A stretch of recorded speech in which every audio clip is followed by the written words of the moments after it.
di Pondok Indah, Jakarta, dan saya Benz Leo masuk ke Cakap-Cakap hari ini ketemu sama Rian, dan Rian sudah ada di sini. Namanya agak panjang, jadi saya kadang-kadang Pradiptanya yang kenal.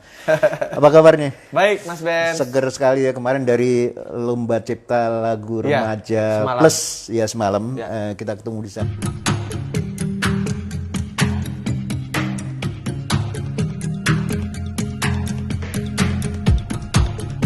Sana dan asik sekali karena ini satu pertemuan yang lama sekali kita nggak pernah ketemu untuk live on air kayak gini. Dulunya di radio. Dulu radio. Tapi sebelum itu di kompetisi band, dan ini asik sekali saya ketemu sama mantan juara dari kompetisi band, segala macam kompetisi berlangsung tuh. Gimana cerita tentang awal dulu karir ini? Ya Mas. Mas Ben adalah salah satu saksi hidup Perdana Masif juga. Jadi dan saya ingat banget apa yang dibilang Mas Ben dulu. Udahlah, kamu jangan ikut kompetisi band lagi. Kamu tuh harus punya album rekaman. Wah, itu benar-benar langsung kita masuk ke dalam hati, dan ternyata punya album rekaman belum tentu juga sukses gitu. Karena waktu itu kan Mas bilang karena kita sering juara kan, sering menang. Waktu itu Mas Ben bilang gitu. Waktu itu di tahun 2005 di Blok M. Itu festival akustik. Gara-gara itu sudah tingkat nasional kalau nggak salah. Iya, dan begitu masuk tingkat nasional, apalagi masuk TV, maka hentikan untuk cari duit dari kompetisi. Jadi Mas Ben itu adalah orang yang paling menentang kita kalau kita tuh kok ikut festival terus lu bikin lagu sendiri dong, bikin album. Dan ternyata waktu itu Mas tahun 2006 kita sempat bikin album. Mungkin independen lah Mas. Makin independen. Tapi ternyata tidak seperti yang kita harapkan, karena ketika kita rekaman ternyata kalau kita tidak didukung dengan manajemen yang bagus, dengan label yang bagus, itu belum tentu bisa albumnya bisa meledak gitu, bisa terkenal. Apalagi waktu itu sudah mulai ada persaingan ya. Benar. Band-band yang satu hal yang paling menarik kalau itu kita bicara band, maka mereka adalah berkarya sendiri. Kalau penyanyi kan lagu ciptaan siapa gitu ya. Nah, itu kompetisi band itu yang melahirkan kreator-kreator, itu yang paling menarik sebetulnya. Nah, dulu saya ingat banget tahun 2003 Mas, 2003 itu The Massive baru terbentuk. Tanggal 3 Maret 2003. Jadi kita sudah 17 tahun kalau di tahun 2020 ya. Waktu itu pertama kali ikut festival itu di Taman Mini Indonesia Indah. Di tim. TMI bukan tim. Mini, kalau tim tuh nanti 2004 di Taman Mini, dan juri pertamanya itu adalah Mas Benz Leo. Saat itu kita dari 222 band waktu itu audisi di studio kalau nggak salah di Dharma Wangsa. Audisinya waktu itu jurinya bukan Mas Benz dulu, kalau nggak salah jurinya waktu itu kalau yang audisi ya itu almarhum Dendi Kunci. Almarhum. Kunci ya. Nah, ternyata pas final, kita lolos final tuh dari 222 band, kita lolos final 20 besar. Masuklah di final di Taman Mini, jurinya Mas Ben. Kan kita tahu maksudnya, waduh Mas Ben kan selalu ada di TV ya, maksudnya kayak ngomentarin album musisi-musisi, terus Mas Ben juga ternyata banyak menemukan band-band yang akhirnya terkenal sekarang gitu ya. Waktu itu kita gemetaran juga ngelihat Mas Ben kan, jadi juri, ada waktu itu kalau salah ada Mas James F. Sunda, ada Dion Momongan. Jadi ya wartawan-wartawan saat itulah, wartawan musik juga kan, Mas Dion. Kita waktu itu agak jiper Mas, pertama kali ikut festival, karena ternyata ya ikut festival itu, ya ikut kompetisi band itu semuanya pada bawa alat sendiri. Jadi efek-efek gitar tuh gede-gede Mas. Kita cuma modal stick doang Mas. Kita nggak punya alat musik sama sekali. Jadi bawa ke situ cuma stick aja? Stick aja. Gitar nggak punya juga? Nggak punya. Ya kita hanya mengandalkan alat di panggung. Waktu itu kita naik panggung kan, urutan keberapa gitu kita lupa. Mas Ben sudah bete. Saya ingat banget Mas Ben itu paling bete kalau ada orang nyetem di panggung kan. Cuning gitar di panggung pasti udah, wah Mas Ben mukanya udah nggak enak deh pokoknya. Kita lama banget Mas, lama tuh. Pianonya juga gitarnya kemana, bassnya kemana. Jadi saat itu kita nyanyi 2 lagu itu hancur Mas. saya false-nya karena gitarnya nggak tahu kemana chordnya gitu, karena ya kita cuma ngandelin alat di panggung. Karena waktu itu masih SMA sama SMP ya? SMA kelas 1, Kiki masih SMP kelas 3. Jadi waktu itu yang benar-benar, tapi itu pas turun panggung kita diomelin sama papa. Papaku benar-benar marah-marah gitu. Istilahnya benar-benar wah dimaki-maki lah saat itu sama papa gitu, karena memang mainnya jelek banget kan. Tapi dari situ kita belajar, akhirnya kita coba untuk nyewa alat. Ikut kompetisi band, selanjutnya kita nyewa alat di studio di dekat rumah waktu di Ciledug. Akhirnya pas udah nyewa alat kita udah lumayan tuh Mas. Udah mulai juara Harapan 2, Harapan 1. Nah tahun 2004 itu kita udah mulai juara 3 tuh, juara 3, juara 2, juara 1. 2005, 2006 udah nggak pernah kalah. Juara 1 terus. Dulu paling kita saingan kita dulu Alas Roban dulu. Alas Roban. Oh iya keren tuh itu band. Kemana tuh band?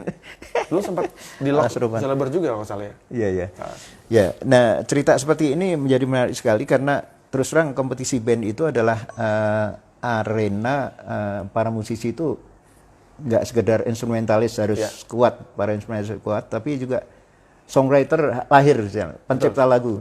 Nggak mungkin kalau band itu lagunya ciptain sama orang lain, itu aib sekali itu. Iya.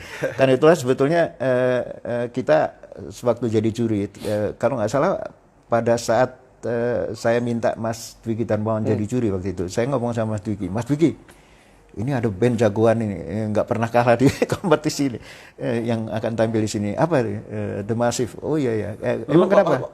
Masih pakai nama Massive waktu itu Mas? Massive ya, Massive ya. Belum ada D-nya. Iya. Nah, saya cerita sama Mas Dwiki, karena mereka ini adalah generasi baru, satu hal yang harus dilakukan adalah mereka mesti dikarantina di satu lembaga pendidikan musik yang bagus, dan itu Dwiki Darmawan yang punya, saya cerita gitu. Yang kedua adalah di lembaga pendidikan musik itu ada sosialisasi dengan para seniornya, instrukturnya segala macam. Akhirnya muncullah The Massive di situ jadi juara. Terus kemudian Mas Dwiki cerita, ya kalau gitu berapa bulan ya? 3 bulan lah minimal. Akhirnya menang ya? Akhirnya kita menang, kita dapat the best player juga, dapat best song, best composer. Iya. Terus akhirnya aku dapat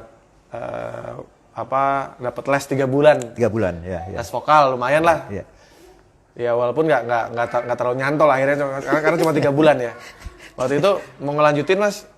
Pengen, tapi ternyata mahal. Farabi paling mahal waktu itu. Ya pada saat itu kita juga nggak punya uang kan, memang istilahnya memang susah banget dulu kan. Jadi ya akhirnya untuk cari. Jadi kita tuh dulu untuk ikut kompetisi band tuh emang untuk nyari uang Mas. Ya. Jadi mau nggak mau kita harus menang. Makanya kita dulu latihan. Kita selalu ingat apa yang dibilang Mas Benz. Band yang siap adalah band yang sering latihan. Ya. Jadi kita benar-benar kita masukin ke dalam hati banget dulu tuh, kita camkan banget gitu, benar-benar, wah kita latihan terus tuh Mas, dan memang bener, setiap kita festival pasti kita jarang kalah karena emang kita latihan terus kan, latihan itu. Tapi kita nggak pernah kakak ya sebetulnya. Nah, sebenarnya orang juga dulu nggak pernah mengira wah ini kalau ada Mas Ben pasti yang juara Massive, nggak juga karena mungkin justru kita pede kan ketika Mas Ben ada jadi juri tuh kita. Wah, gini, kalau kita tuh dulu kan antara yakin sama sombong beda-beda tipis Mas. Yakin dan sombong tuh beda-beda tipis kan. Jadi karena kita sering latihan, jadi kita tuh kayak merasa menang pasti kita gitu. Dan ternyata setiap Mas Benz yang jadi juri, kita selalu menang, selalu jadi juara 1, selalu dapat best composer waktu itu. Ya tapi ya puncaknya sebetulnya yang saya was-was sekali adalah pada saat ikut Emet Live. Ya. Emet Live itu bahaya sekali kalau sebuah band biasa kompetisi kemudian nongol di tingkat nasional, artinya di TV, tiba-tiba dia kalah. Yang aibnya bukan bandnya aja, jurinya juga aib. Makanya saya ngomong, nggak usah ikut kompetisi lagi, lu puncaknya di sini. Iya. Menang juga masuk musika. Ya? Jadi memang ternyata kita memang ditakdirkan untuk lahir tuh dari kompetisi Mas. Jadi kita sudah berusaha bikin album indie, ternyata nggak jalan, dan akhirnya kita malah nggak punya duit. Karena kan itu waktu itu Mas, kita sampai ganti-ganti nama Mas demi dapat duit dari hasil festival. Ya akhirnya di 2007 ada festival nasional, Akhirnya kita kebalik lagi ke nama yang Massive. Dan ternyata jadi juara 1. Dan memang Mas Ben sudah wanti-wanti. Mas Ben salah satu orang yang sering wanti-wanti kita kok. Kita ingat banget. Udah kamu pokoknya harus punya album. Ini terakhir, ini kompetisi kamu yang terakhir ya. Kamu jangan ikut lagi ya. Biasanya saya ngomongnya bercanda. Jangan cuman album foto. Ya, iya. Album rekaman. Bener-bener. Dan itu kayak masuk ke dalam otak kita gitu. Wah, kita nggak boleh nih, kita cuma kompetisi doang. Nggak taunya waktu ada satu billboard besar, Most Wanted akan dikontrak rekaman sama musika. Nah, di situ kita nggak ngelihat hadiahnya Mas waktu itu. Kita hadiahnya yang kita lihat cuma kontrak rekaman di musika. Kan ada uang 50 juta sama mobil kan waktu itu. Oh, itu kita bodo amat. Yang penting kita bisa juara, kita rekaman di musika waktu itu. Kita berpikirnya seperti itu. Dan 2007 kan? 2007. Iya. 2007 bulan Mei kalau nggak salah. Atau April gitu. Bulan Mei. Akhirnya kita ikut ngirim demo waktu itu ke iRadio. Di iRadio itu waktu itu justru kita deg-degannya di situ, Mas. Karena waktu itu kan kita ngirim demo, ngirim CD. Yang kita bayangkan adalah takutnya kalau keselip atau nggak didengerin sama panitia, jangan-jangan kita gara-gara nggak didengerin kita nggak lolos lagi. Nah, waktu pengumuman kalau nggak salah regional Jakarta, itu kita deg-degan banget karena kita lebih seneng kalau kita dicoba live gitu. Main live kita seneng. Jadi orang tahu penampilan kita. Tapi kalau udah cuma audisi CD gitu kita deg-degan, takutnya keselip. Dan ternyata akhirnya pas di pengumuman di radio kita dengerin radio Massive, wah langsung keluar Mas. Kita tetangga tuh sampai kaget. Kan kita kan gang kecil, rumah kita kan kecil banget, gang kecil kan. Langsung teriak-teriak, wah lolos. Terus akhirnya pas udah masuk ke tahap-tahap berikutnya kita udah yakin juara gitu. Kita sebelum jauh-jauh dari kompetisi itu kalau kita udah yakin kita menang gitu. Karena bukan kita sombong, bukan. Karena memang kita siap. Seperti yang Mas Ben bilang, band yang siap adalah band yang sering latihan. Kita adalah band yang paling sering latihan saat itu. Yang menarik adalah setiap kali kita ketemu sama The Massive, yang saya ingatkan adalah terus berkarya dan jangan lupa originalitas. Karena grup ini referensinya banyak juga pada saat itu dan sempat dikritisi lagu ini kok mirip sini gitu. Dan saya juga orang yang pertama, Rian tolong perhatikan karena fans lu itu kalau sudah ngomong itu artinya lu dicintai sama dia, kecuali kalau didiemin aja. Nah ini yang paling menarik. Tapi sehubungan dengan fansnya ini banyak banget, jadi saya masih baca. Yang pertama dari Sahar Junusya ya, Jaturini, kemudian Syahriani 02, Iswal 2424, Meli Haryan, kemudian Fadir Zim, Bulan, ada Dedi, ada Indah Humairoh, Tuti Santoso, kemudian ada siapa lagi? Ada Pauline SPG kan, istri saya nih. Oh iya. Dia penggemarnya The Massive, salam katanya. Halo. Kemudian ada Ikef Nur Faridah, kemudian Kunaini, Muhammad Nara Maulana, Sinta Parianti, Zara Zafina, Bagus 66, gitaris ini, Aditya 02 dan Gek Noni. Banyak ya? Ya, ini baru sebentar yang baru aja. Ini saya baca dari penggemar Rian ini. Anissa Sidik, dia kapan lagu Lestar dirilis? Lestari ya? Lestari ya, benar. Lestari. Lestar atau Lestar? Leslar mungkin kali Leslar. Oh, jadi gini, ini lagi viral. Leslar. Iya, Leslar tuh Lesti Kejora, penyanyi dangdut. Oh, Kejora, iya. Lesti. Dan juga ini lagi viral banget, Mas. Jadi kemarin tuh aku kan punya konten bikin lagu cepat. Jadi alhamdulillah Tuhan tuh ngasih saya kemampuan bisa bikin lagu hanya 5 sampai 10 menit langsung jadi. Jadi kontenku tuh biasanya dia cerita, saya nulis liriknya. Jadi ini lagu. Ini kan lagi pacaran sama itu. Ini lagi viral banget gitu. Dan kebetulan entah kenapa tiba-tiba saya dipertemukan. Saya juga nggak tahu tiba-tiba dipertemukan dan akhirnya mereka curhat. Lesti curhat, Bilar curhat dan akhirnya saya bikin lagu di depan mereka. Dan ini lagi trending di mana-mana dan Di YouTube saya juga lagi banyak yang ditanya nonton. Kapan dirilis? Oke, nah saya mau cerita dulu bahwa untuk merilis sebuah lagu itu kan perlu kesepakatan pihak-pihak, termasuk label. Termasuk dia juga. Ya, dianya oke atau tidak, dan label atau dibolehkan boleh atau enggak, kan antar label juga. Terus belum nanti urusan administrasi kan? Kan nggak mungkin kalau saya bikin lagu itu gratisan. Pasti kan ada value-nya di situ. Jadi intinya sih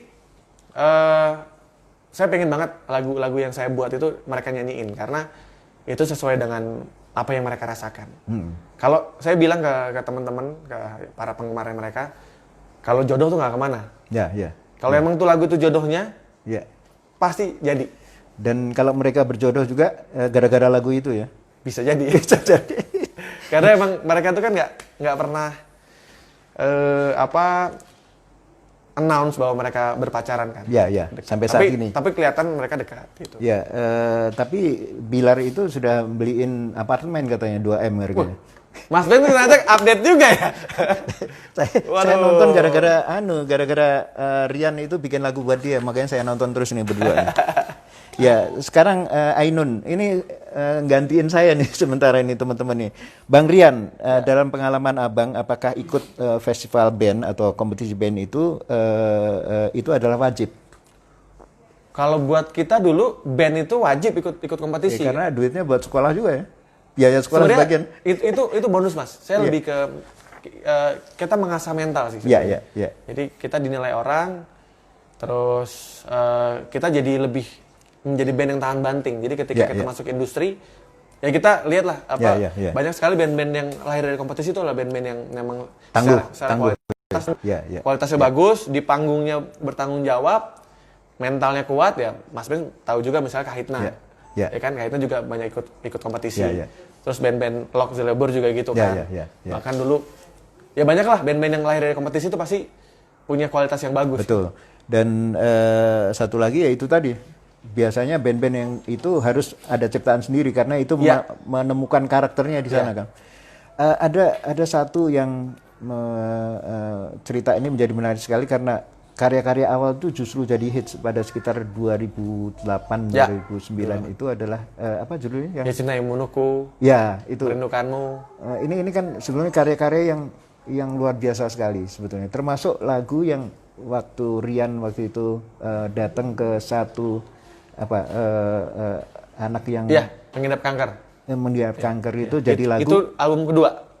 Itu lagu apa judul? Jangan Menyerah. Jangan Menyerah. Nah, cerita seperti ini bahwa pengalaman untuk masuk ke industri itu juga disertai dengan pengalaman batin untuk mendapatkan lirik yang bagus. Seperti apa kira-kira karya-karya ini? Ya, sebenarnya saya jujur dari dulu tidak pernah berpikir bikin lagu tuh harus laku. Harus mendatangkan banyak uang enggak. Jadi memang saya dulu tuh bikin lagu emang kayak mengungkapkan apa yang saya rasain gitu kayak saya dulu lagi patah hati kan. Bikinlah Cinta Imunuku. Itu sebenarnya ungkapan perasaan aja. Wah, kau membuatku berat deh. Terus bikin lagu Jangan Menyerah. Itu karena ngelihat anak-anak pengidap kanker. Jadi sebenarnya terkenal uang itu bonus buat saya. Karena didukung sama label yang bagus, promosi yang bagus. Jadi kalau buat saya lagu yang bagus ya bagus saja. Makanya ketika misalnya saya bikin lagu ternyata nggak laku misalnya gitu ya, belum tentu lagu itu nggak bagus. Jadi lagu bagus yang orang nggak tahu. Kayak waktu itu Mas Dhani cerita, dia pernah mengambil notasi yang lagu surga neraka jika surga dan neraka tidak ada. Itu kan tak ada, itu kan lagu bule kan. Nah, dia bilang ini lagu keren banget. Sayang kalau orang nggak gua kasih tahu ke orang.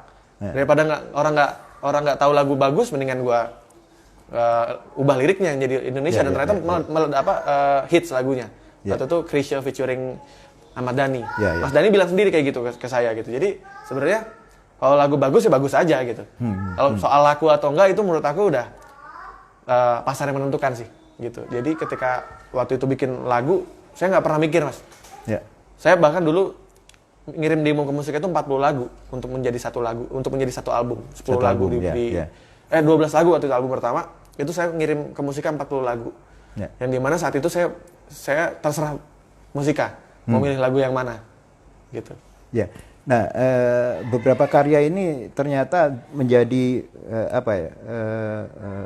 harus ada di songlistnya dan itu di puncaknya. Lagu apa sebenarnya kalau perform dan lagu itu harus ada dan itu adalah lagu terakhir dibawain?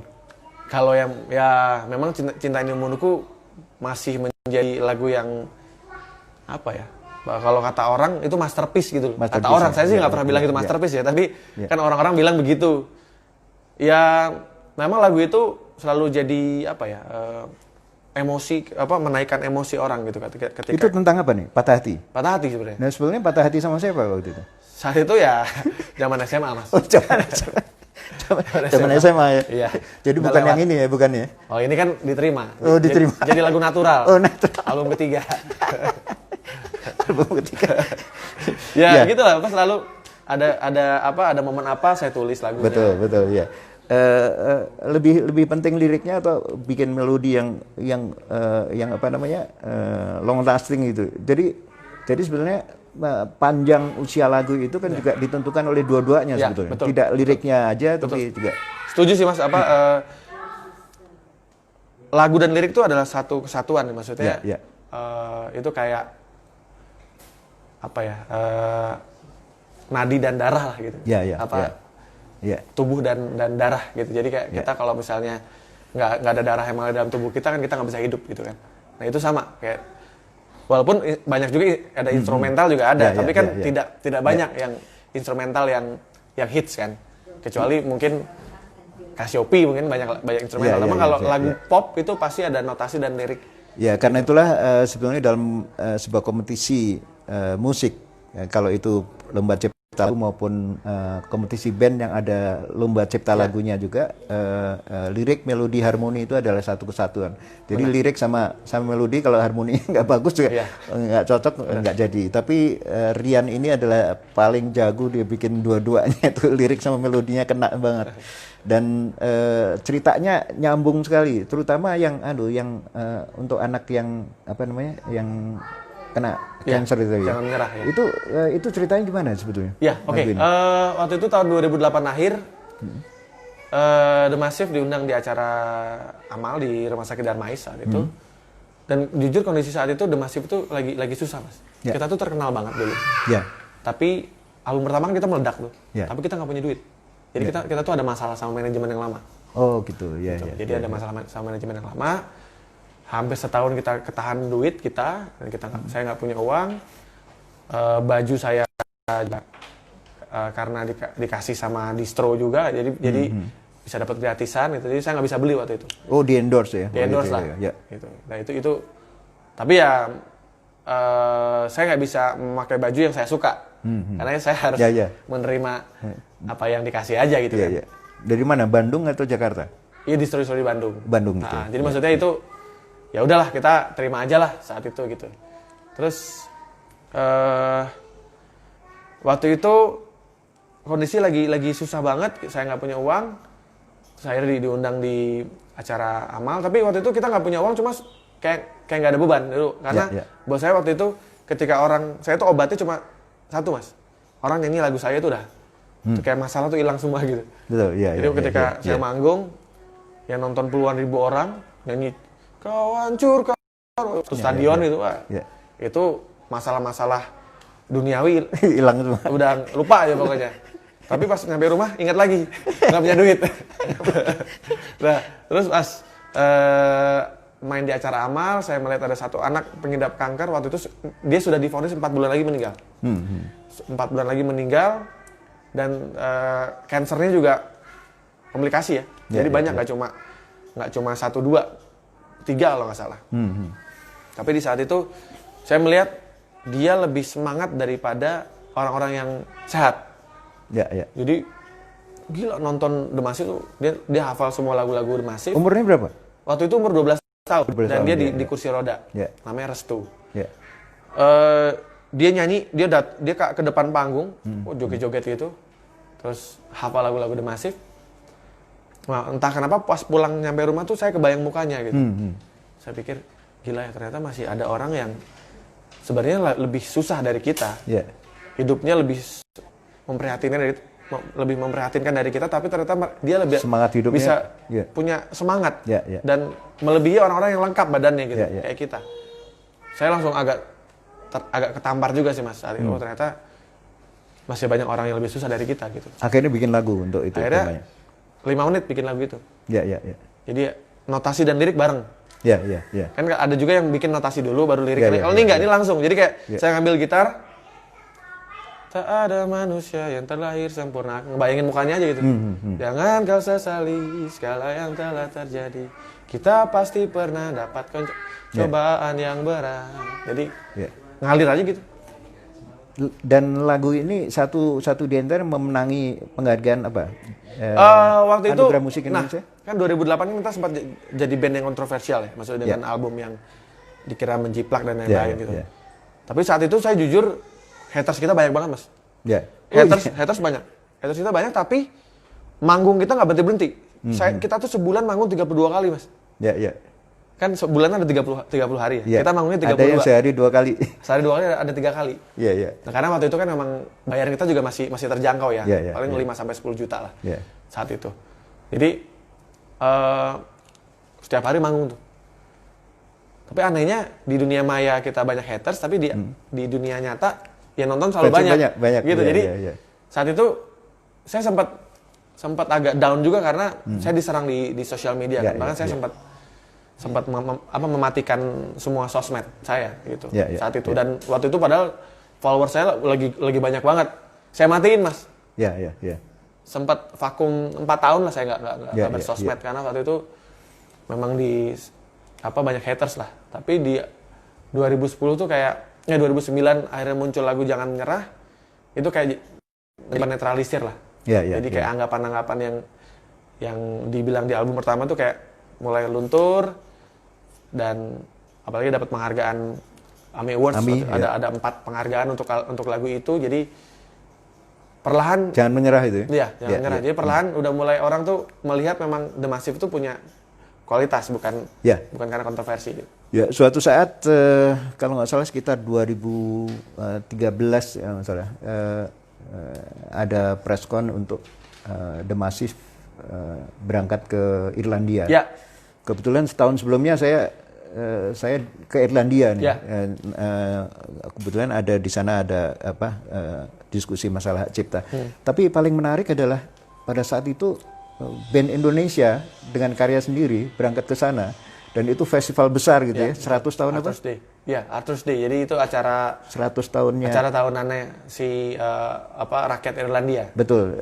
Dan Irlandia ini jangan lupa ini adalah kota musik dunia juga. Betul. Banyak musisi dunia lain musisi di sana. Nah, cerita seperti ini terpilih untuk mewakili Indonesia di satu festival internasional itu seperti apa? Dan The Massive ini ada anak-anak muda gitu ya. Balik lagi, kita kan ikut kompetisi dulu. Kompetisi dan itu berkompetisi dengan band-band lain. Dengan band-band yang lain, dan itu senior kita semua gitu. Ada Riff, ada Jerox, ada Netral. Kita band paling muda di situ. Kalau nggak salah sebetulnya Peter Pan sebetulnya. Peter Pan ikut juga. Akhirnya memang rezeki kita waktu itu. Dan pemenang itu memang dipilih hasil voting. Dan juga hasil dari berapa banyak penonton yang datang ketika kita manggung. Jadi waktu itu ada 10 kota. 10 kota, ada satu brand bir saat itu menjadi sponsor, dan kebetulan memang birnya kan memang dari sana, dari Irlandia kan misalnya. Gitu. Jadi akhirnya kita ikut 3 bulan tuh. Jadi kompetisinya 3 bulan. Sampai akhirnya diakumulasi kita yang paling terbanyak gitu dari hasil vote dan juga hasil jualan saat off air gitu, dan akhirnya berangkat kita ke Irlandia. Betul. Dan salah satu hadiah dari kompetisi itu, Mbak Acin saya ingat sekali dari Musika menyebutkan bahwa The Massive adalah band pertama dari Musika yang dikasih vinilnya. Ini hasil pulang dari Irlandia. Setelah puluhan tahun Musika tidak pernah merilis vinil format piringan hitam. Akhirnya Musika rilis, dan ini menjadi pembuka. Akhirnya Musika sekarang rilis vinil terus. Albumnya Krisye, albumnya Guru Soekarno Putra, dirilis. Dan Mas Benz ingat nggak kalau yang bikin notes-nya adalah Mas Benz di dalam Piringan Hitam ini. Jadi kenapa kita pilih Mas Benz? Karena Mas Benz adalah saksi hidup kita. Dari awal kita ikut kompetisi, Mas Benz menjadi saksi kita. Jadi nggak ada pilihan lain selain Mas Benz saat itu. Jadi, dan Mas Benz menulis notes di sini. Tapi ada satu lagi yang beberapa tahun kemudian saya baru dengar nih sebetulnya. Karena saya nggak ngikutin Spotify waktu itu adalah waktu baru pulang dari dari Inggris ya. Iya, tahun lalu. Dari London. Iya, tahun lalu September. Iya. Tahun lalu. Jadi kita diundang di ada namanya Indonesian Weekend, itu acara tahunan yang diadakan oleh teman-teman di sana. KBRI dan acaranya sebenarnya selama ini hanya tarian-tarian gitulah. Jarang ada band. Ada band pun juga setnya juga bukan yang full band gitu, full set gitu. Nah, baru kali ini mereka mengundang. Entah kenapa kok mereka milih The Massive gitu. Ternyata memang banyak sekali orang-orang yang waktu kita manggung di sana tuh orang-orang jauh-jauh dari Birmingham, dari yang istilahnya 3 jam, 4 jam untuk menuju ke London tuh datang. Naik kereta mereka. Iya, dan yang nonton banyak banget. Mereka kayaknya juga kangen gitu ngeliat ada band Indonesia, dan ternyata lagu-lagu The Massive juga menjadi soundtracknya mereka. Bahkan kayak anak-anak yang tadinya, saya sempat ketemu ada satu anak kecil, dia ngasih tahu. Sekarang udah gede, waktu pas ketemu kita udah tinggi banget. Mas, dulu kita udah pernah ketemu di Bandung. Ini fotonya. Foto masih kecil dia. Masih kecil. Sekarang dia di London, kuliah di London. Lo udah berapa lama di sini? Udah ini bang udah semester berapa gitu. Terus akhirnya kita foto lagi. Ya dan ntar kita foto lagi, ntar lu ini ya gabungin fotonya. Jadi yang versi lu masih kecil dulu sama yang sekarang. Jadi ya seru sih, maksudnya kita nggak nyangka juga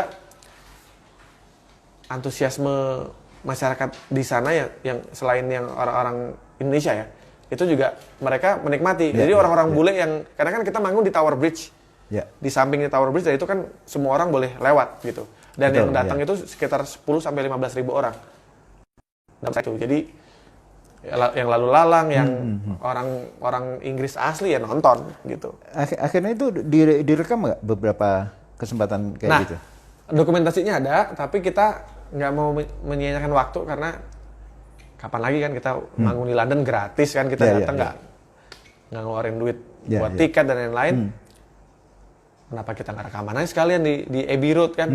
Kan dan jalan kaki di sini tempatnya Beatles lewat. Iya, kita cover albumnya itu. Jadi kita akhirnya mencoba menghubungi Abbey Road, dan ternyata ada slot 1 hari. Jadi di Abbey Road itu memang penuh. Untuk orang rekaman tuh karena mereka kan salah satu studio terbaik di dunia ya.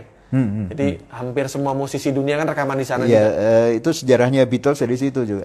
Dan ternyata band-band dunia seperti U2, David Bowie, Oasis, bahkan musisi sekarang seperti Adele, Lady Gaga pun rekaman di sana. Jadi pas kita rekaman di sana ya kayak mimpi yang jadi kenyataan. Bulan apa tuh?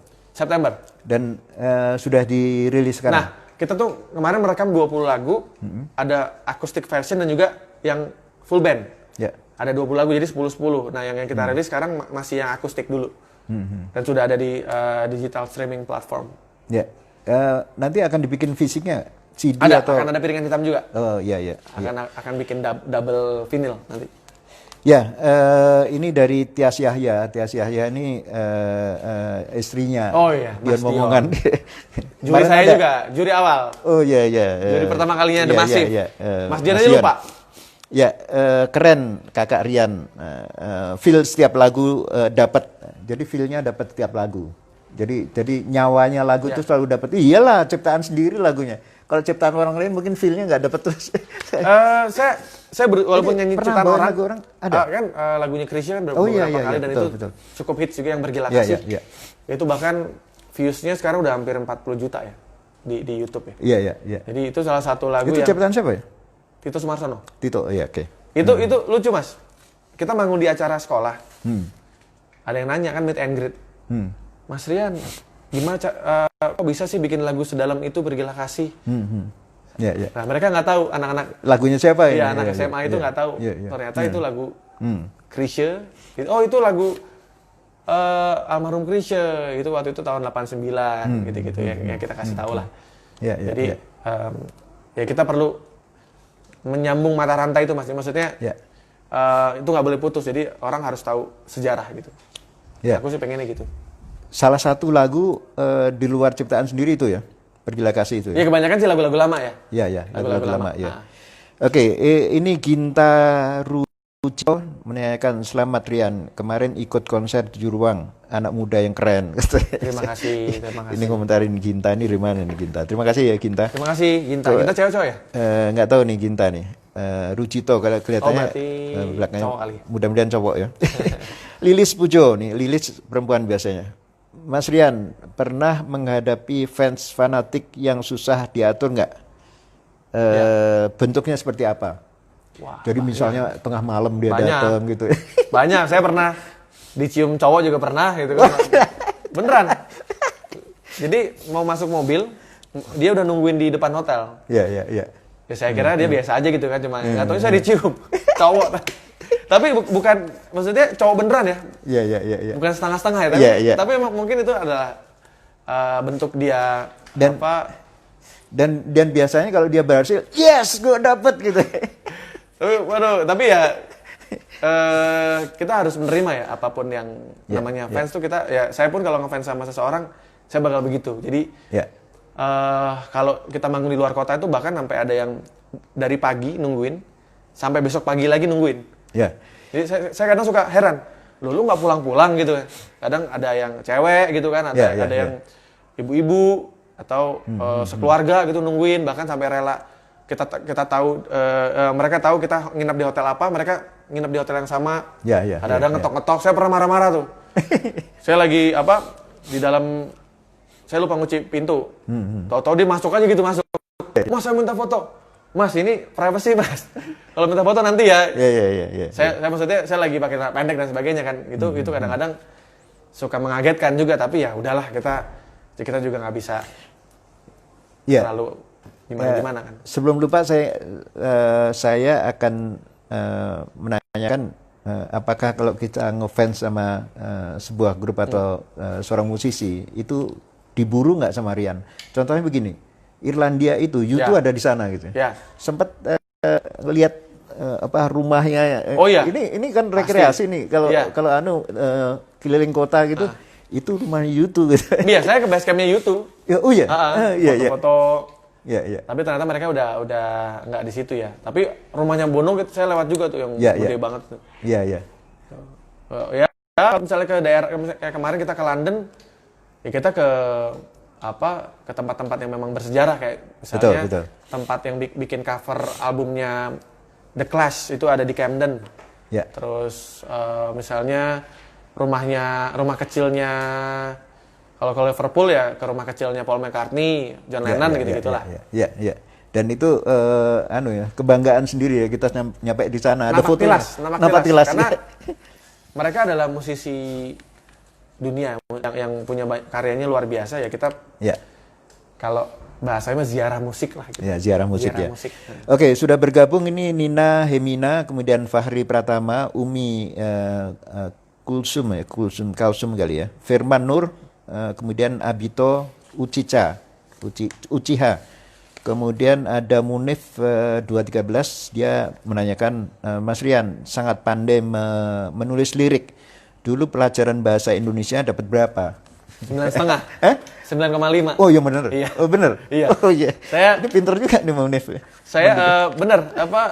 Saya kan dulu ujian itu ada pelajaran matematika nggak salah, sama bahasa Indonesia, terus IPS ya kalau nggak salah. Nah itu matematika saya 4. Saya kalau udah ngitung udah paling bego ya, Pak. Saya nggak bisa ngitung. Iya. Nggak pernah bisa ngitung, makanya.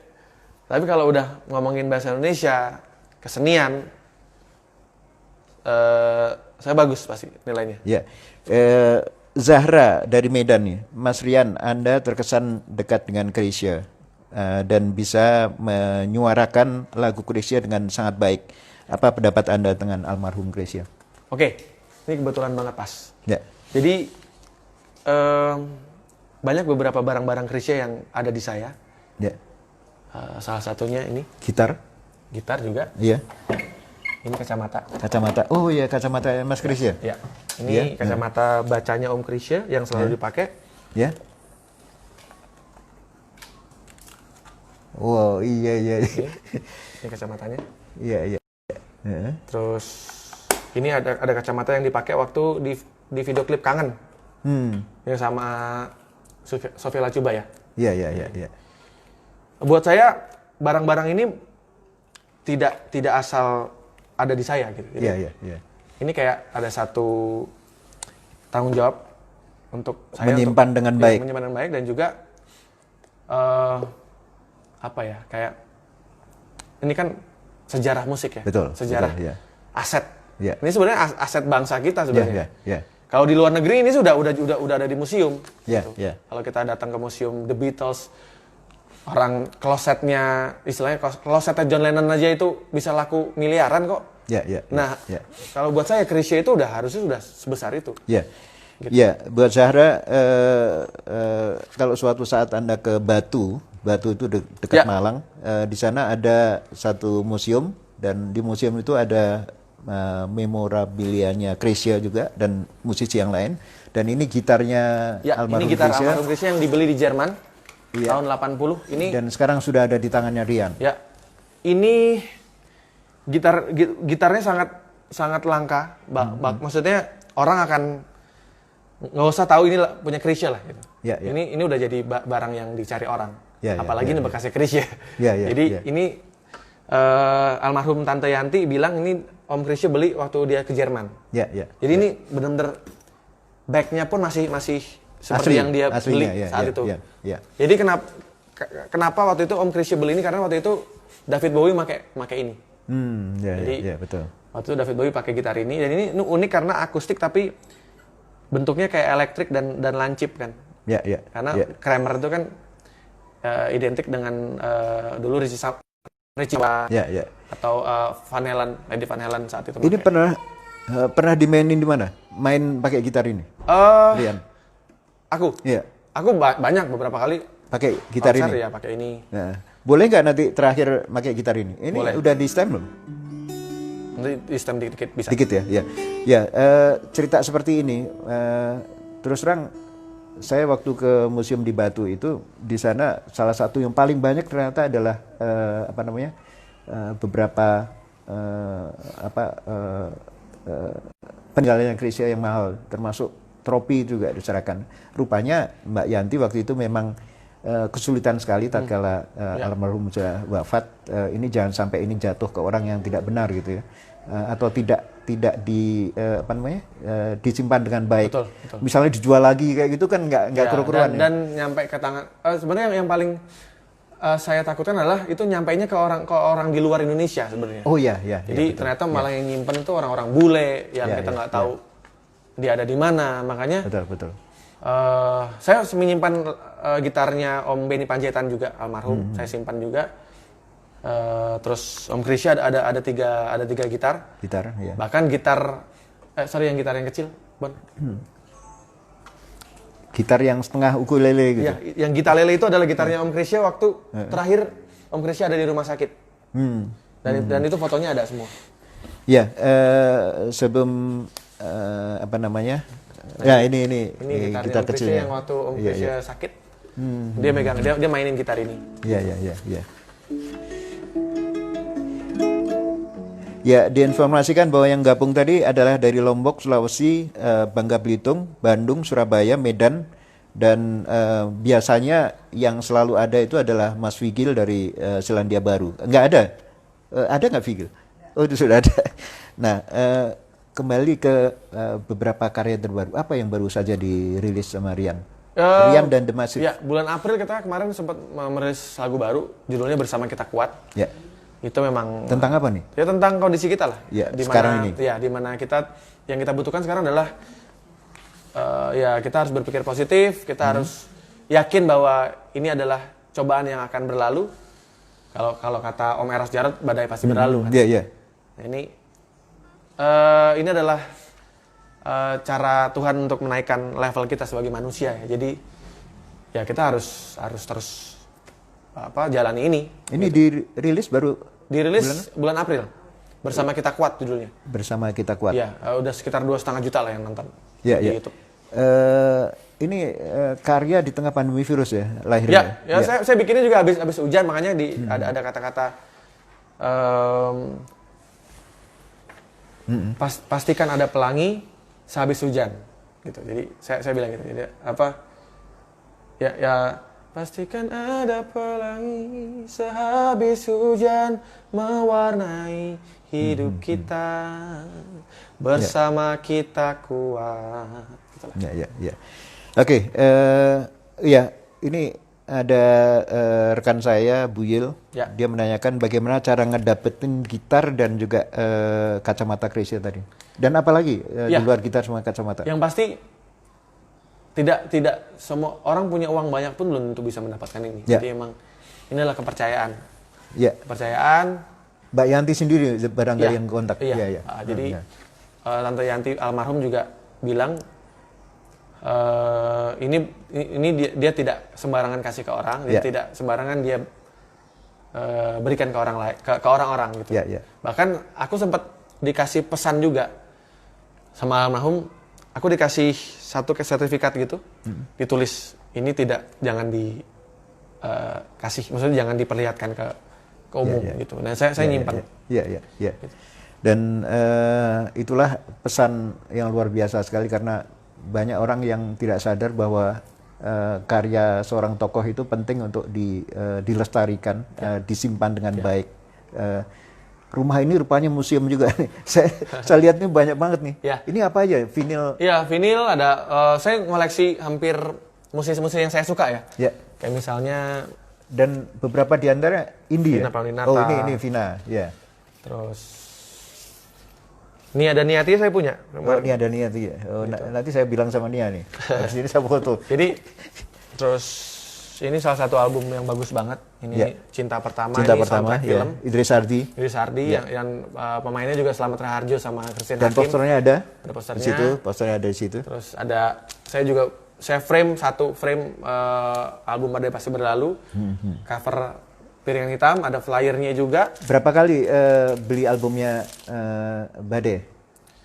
Saya tuh dapat Badai total udah berapa kali ya? Udah 6 kali. Maksudnya gini, saya itu beli 4 kali selalu hilang, dipinjam orang nggak balik gitu. Itu saking bagusnya album itu, saking diincar orang. Enggak, bukan, kasetnya. Oh, kasetnya. Ditaruh di mobil, Mas, aku dengerin ya di rumah. Nggak balik lagi tuh. Itu mahal loh sekarang. Iya, makanya ini kan menarik sekali, banyak sekali karya-karya yang luar biasa sekali, dan itu biasanya adalah disimpan di rumah ini, di rumahnya Rian ya. Dan ini udah berapa ribu nih sebetulnya? 1000 lebih lah. Barat sama Indonesia ya? Ya, Barat Indonesia. Dan yang luar biasa, banyak para musisi indie juga disimpan juga. Iya, musisi-musisi yang saya suka sih sebenarnya. Jadi saya nggak asal bikin, nggak asal beli vinil gitu. Saya nggak suka, maksudnya saya nggak terbiasa dengar lagunya tuh saya beli gitu hanya karena dia happening nggak gitu. Saya selalu membeli apa yang saya suka aja.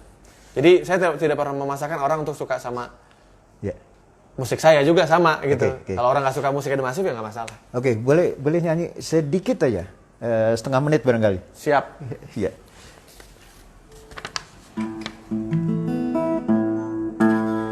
Oke, sambil Rian stem dikit gitarnya, maka terima kasih sudah nonton Cakap-Cakap. Sebentar lagi kita akan ketemu sama dua musisi juga yang nanti akan tampil di acara Cakap-Cakap berikutnya. Terima kasih untuk Nini Suni, rekan saya tim ini yang luar biasa sekali, Dudut, Bang Ibong, dan satu lagi adalah rekan saya Muhammad Ihsan yang hari ini dia kalau nggak salah sedang ada jabatan khusus di tempat lain. Ya, terima kasih. Dan Rian, lagu apa nih? Terima kasih juga buat Rian ya. Siap. Habis ini saya collab sama Anda. Siap. Di atas. Giliran saya nanti. Buat saya kontennya namanya The Rap Show. Oh iya, oke. The Rap Show. Ya. Sedikit ya. Ya. Selamat jalan kekasih, kejarlah cita-cita. Jangan kau ragu untuk melangkah demi masa depan dan segala kemungkinan. Terima kasih banyak dan sukses untuk musik Indonesia dan juga sukses buat The Massive Rian. Terima kasih Mas Benz.